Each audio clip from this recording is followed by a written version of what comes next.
Hi, everybody. I'm Alyce-Kay Ruckelshaus from Threshold of Hineni and the Widow Ruckelshaus, and we're talking about the Apostles' Creed.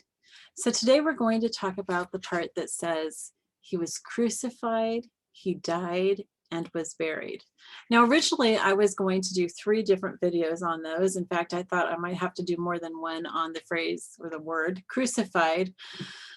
But as I started thinking through this, there would just be way too much to cover. So we're going to put those 3 together and we're just going to talk about them all today. And it's still going to be short, okay? Because what we're trying to do is we're trying to learn about all of this, not go for a year on Jesus crucifixion, which we could easily do because it is, that and the resurrection are the most important things in human history. So anyway, so he was crucified. We've talked quite a bit already about what crucifixion involved. And with one thing that we've left out, and that's that usually they were tied to the cross, but Jesus had nails put through his hands. Some experts say that it was actually through his wrists. So through his hands or his wrists, we don't know. But anyway, he had nails put through his hands and through his feet.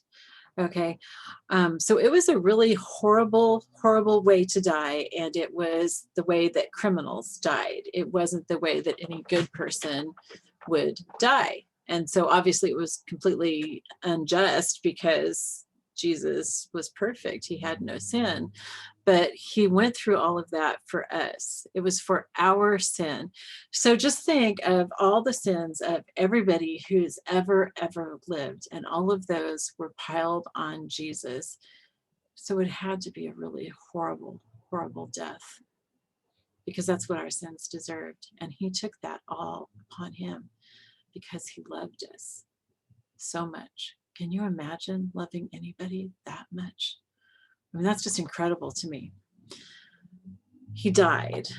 So because the crucifixion and the resurrection are the most important events in human history, a lot of people want to disprove those because, well, partly because it's hard to believe that he rose from the dead, and partly because they are so important. All right, so there have been a lot of attempts to disprove those. I'm not going to talk about all of those because, again, it would just take way too long, but I'll put some links below of things that you can read that will help you to understand the arguments for his death and that it absolutely was certain. One thing that I will say is that the gospel account tells us that they were breaking the legs of the other 2 people, the other 2 men who were being crucified on either side of him, so that they would die faster because the Passover Sabbath was coming and they needed them to die. But when they got to Jesus, they didn't need to break his bones. A soldier pierced him in the side and out came water and blood. And that proved that he was dead. Okay, so he didn't swoon or anything like that. He died. He died. Okay, and he was buried. This is really important too, because of course we're going to have the empty tomb, right? So he has to have been buried. He has to have been put into a tomb. And one of the things that I was thinking about, I don't know if this is really important or not, but it was just kind of interesting to me. I was thinking about this as I was preparing for this video, was that we call it a borrowed tomb. In fact, I think that in Isaiah, it might even say that he was put into a borrowed tomb. And of course, some of the significance of that was that he wasn't wealthy enough to have already had a tomb prepared. But just think about it. You're burying somebody who's dead. Do you tell them that they can borrow your tomb, or tell their relatives that they can borrow the tomb? I mean, they're not going to give it back, right? So you're giving them the tomb. But it was a borrowed tomb because Jesus didn't need it.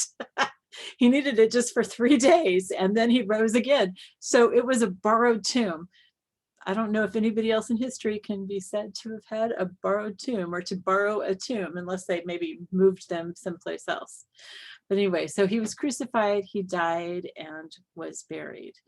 Stop and think, and if you haven't already watched one of the movies that shows the crucifixion, especially the one that I'll link below because it's very graphic. I do not like recommending movies with graphic violence, but we have become so numb to Jesus' crucifixion that I think sometimes it's good for us to see that. Use your discernment, pray about it. But for me, it really brings it home.